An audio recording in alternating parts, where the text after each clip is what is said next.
Hey everybody, you just watched some footage from my final run with Garmin.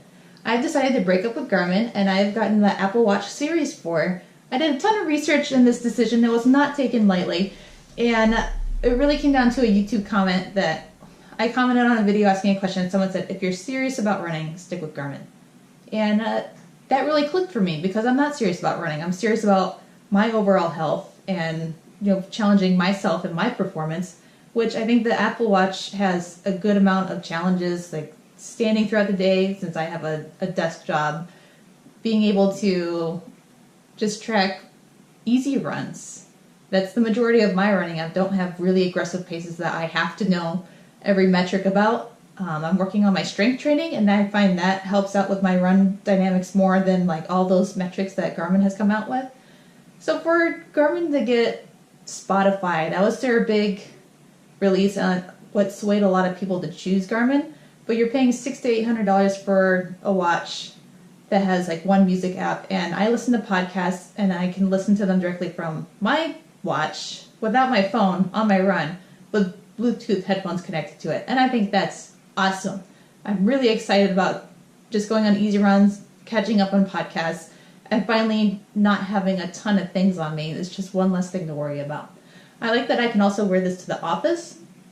With Garmin watches, they always stand out and they're always chunky. They tried to make a smaller watch for women or a smaller wrist, but I still think that looked really chunky and not attractive. So I'm happy to be able to either go swimming or go running or go to the office, and I can just stick with my one watch and it's got my whole day planned out in it.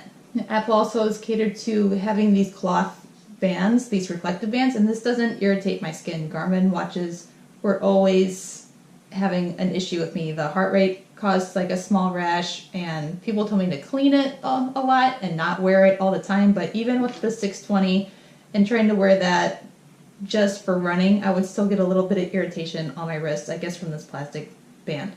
So it just wasn't working out for me. Garmin is like completely spazzing out with watch releases, and it's just too overwhelming to even see what would work for you.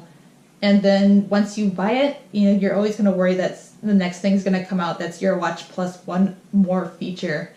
So I decided to just like get out of that whole universe, try out Apple Watch. They come out with one watch a year. You know what to expect, and there's a lot of support for it. If I have a question about Apple Watch, there's a YouTube video or a forum question, and it works out very well for me that I can always Google any question I have, since I'm a new user for it and it's all confusing the first week that I had it. So that's just some of my initial reasoning for switching over to Apple Watch. I was doing so much reading, and then my Garmin watch kept rebooting during runs. So I guess after 2 years, maybe that's what they're doing now, so that you look at other watches. And I was over that because it has one job. It's not a complicated watch that does a lot of features and has a lot of metrics that it monitors. It does running and it does biking.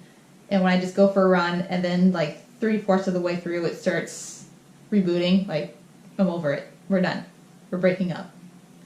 So I'll let you guys know how the Apple Watch is working out for me. So far, I love it. I'm enjoying it on every run. The only question from here is if you could use the Nike Run app or use the built-in workouts or something like that. So I'm experimenting around on what's working out for me, and I'll let you guys know how that turns out. And I'll see you in the next video.